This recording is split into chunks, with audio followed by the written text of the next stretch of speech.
Hey guys, Captain Jeff here from CJS Knives. Today I thought we'd do a little bit of a shop tour and kind of go over the modifications and the new tools that I've gotten since my last shop update, which has been quite a while. So, nothing's really has changed here. This is my machinist box where I have all my drill bits and liners and that sort of stuff. I have added a little drawer inside here for other little things. Here's some projects in the works, some blades I'm working on, hanging there. Some of them been heat treated, some of them aren't. Some are waiting to get heat treated. Here's where I keep my safety equipment, ear muffs, respirator, my face mask, and I use those quite often. Here's my vise platform setup. This is my miniature vise. I use this quite often. I have this set up so I can have it in this way. I can have it that way. Loosen up a little bit. Quite a bit, whatever. Now I have it in this position. And then I can even rotate it over into that position so I can cover any type of positions that I would like to cover when using the blade. Here's the big vise. I use that quite often. I use this area here mainly for peening things over or center punch. Here is the drill press. Anything's possible. It's a not a huge drill press. It's only an 8-inch drill press, but it does the job real well. I've kind of customized it with the handles on here, with some bone handles, and it is mounted to the table. It's not going anywhere. Here's my 4x36. And I use that for flat sanding. I use it for quite a few things, contouring handles, that sort of thing. Here's my new machine here. This is the 4x30 or 2x42. I mean,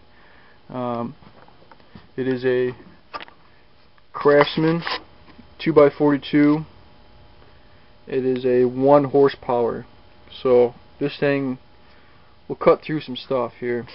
It also has an 8-inch disc sander, but I don't use that. I have an 8-inch on my 4x36, so I prefer to use that instead. To the 2x42, you see I've modified the table quite a bit. This table was a U-shaped table, and so this section here was also on this side, but every time I want to change belts, I had to remove the table and contour it down, so it means I had to loosen a bolt on this side, and that got really annoying rather quick. So to my angle grinder, cut it off, and then also took this plate on the side here. I took that off to ease in changing the belts. Also, I added a thumb screw to the top, and this is for tracking it back and forth. It had an Allen set screw inside there before, and I had to get an Allen bit out every time I wanted to track the blade, which I do quite often. Place that with a thumb screw, and that's really helped out a lot. As you can also see, I modified the table.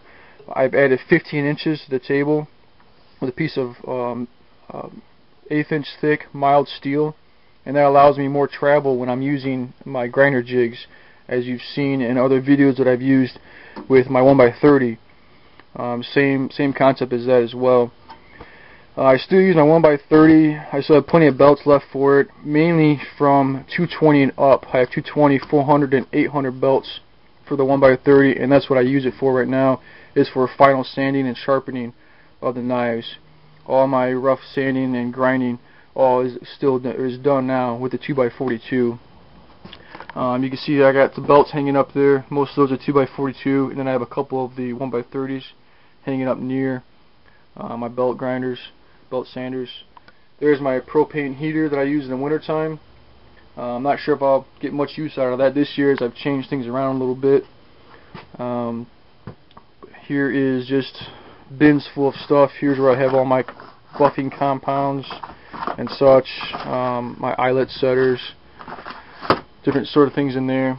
This is my Kydex press that I made, just hanging on the wall.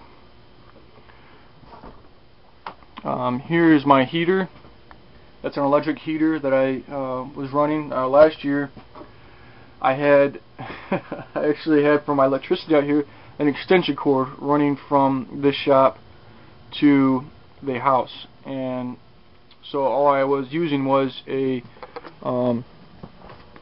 a power strip similar to this one, and it would blow the power strip every time I ran any kind of, even one of these grinders with the heater on.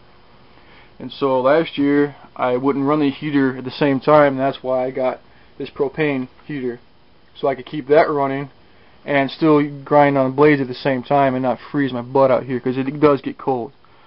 But this year I actually have a fuse box, a dedicated fuse box with a line that runs to my fuse box inside the house into this fuse box. So I have a dedicated 30 amp breaker in the house, runs out here to two 15 amp breakers inside the shop, and then one breaker's for my machines, one breaker's for my lights, and it's all controlled with this orange wire here, and then there's one switch that turns everything off. So when I leave at night, hit the switch and then I'm done. So that's why I'm thinking I'm not going to be able to have to use my propane. Hopefully the electric heater will do the trick. So had to modify that a little bit too, because it's got one of those rocker switches where if it's angled or if it falls down, in other words, it won't come on. So I had to take that apart and remove that safety feature from there, so I was able to hang it from the ceiling. But here's a cabinet that I got out of one of the houses that we demolished. We totally demolished the kitchen, and so I took the cabinet from the kitchen out of there, and this is where I store some of my stuff inside there. Got quite a few things. Here's another new tool. Here's my arbor press. I really like this thing. Works out really good. I use this for my Kydex sheaths to press the eyelets. I also use it for my stamps, to put the stamping on the side of my blades and also my leather. So I'll do a separate video on that, showing you how that works and how I modified that to accommodate. This is the demagnetizer. I got buffing compounds on top of it. This demagnetizes my blades after I'm done sanding them, and works really good. Got it pretty cheap online. Here's a little cabinet. It's got mostly deer antler, and it's got some bones and some other miscellaneous items inside there. And then in the center of my shop is where I have my buffers. Here's a buffer I use dedicated for metal, and then this one is my wood buffer. I use that for wood and bone, and I have a little cover that I made for it. That way it keeps all the grinding dust and whatnot from getting inside the buffing wheels. So that's just a little cover I made. Here's my grinder, my angle grinder. I use this for profiling blades. I have it bolted down to the table, and that way the grinder stays still and I can move the work back and forth. If you look on my video of making the ironclad, you see me using this angle grinder to profile the blade of my ironclad. I got a floor mat out of my truck, one of the old floor mats, and that kind of deflects the sparks down. I also have a kind of a backboard here, deflects from any sparks going back into there and either catching fire or just sparking things up. And then I have one on the ground as well, kind of something to stand onto, because I stand here a lot, and just kind of deflect sparks from going down on my wood floor and bothering anything down there. And then I have my Ryobi bandsaw. This is what I use primarily for wood, or to cut out blades, or cut out handle materials and that sort of stuff. Originally I bought this to cut out blade blanks by using a metal metal blade. It's actually a bimetal blade. It cost about $25, and I think it sucked. It did not work at all for me. I was really unhappy with it, mainly because it spins too fast, and it wasn't able to cut. I cut like 2 blades with it and had to replace the blade. So I still go back and I prefer my angle grinder for profiling blades. I haven't found anything that works better than that. And I use cutoff wheels, and then I use grinding wheels to achieve that. And then back over here is another cabinet that I received out of a house, and that's where I got my glues, handle materials, my Etch-O-Matic, and miscellaneous micarta, that sort of stuff. And then here's another one of my belt holders. I didn't show you this one over here above the buffers, but I have belts hanging there for my 4x36. Then on top of that I have some metal. There's some nail one. Here's some 1095 There's some more 1095 sitting there. These boxes here both have Kydex in them, various thicknesses and colors, mainly black. Back over here, some 4x36 and then some 1x30s belts that I have that I'm waiting to use up. Got some drawers where I keep my sandpaper, and then this is what the shop junk drawer. So I have a cabinet underneath my workbench, the Craftsman toolbox. Here's where all my files are at. By the way, files are custom handled. Got deer bone, deer antler. I got one with wood with antler. Had to do some practicing when I first started, so that's what that's all about. Miscellaneous screw, bin, bolt, whatever. And then here's where some other miscellaneous tools are: Allen wrenches, dial calipers, that sort of stuff. So I think that's about it. That's, in a nutshell, the shop.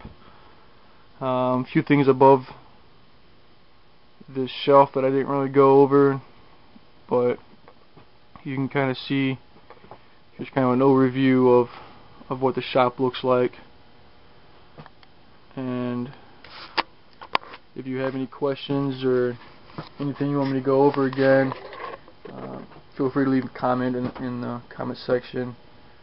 It's been a long time building this shop up. Started off with files and just sandpaper when I first made when I first redid my first handles. I would buy blades at Goodwill, your kitchen knives, your utility knives, whatever, and just put new handles on them. And then just started buying more and more and more, and here's what I got now. So I appreciate you guys' emails, I appreciate your comments, and thanks for supporting me and for watching, and I just really appreciate it. If you guys want to see more of what you saw today or want me to elaborate on anything else, just feel free to leave a comment or send me an email at cjsknives.com@gmail.com. As always, go check out my website if you haven't already at cjsknives.com. And thanks a lot, guys. I appreciate it. Talk to you later.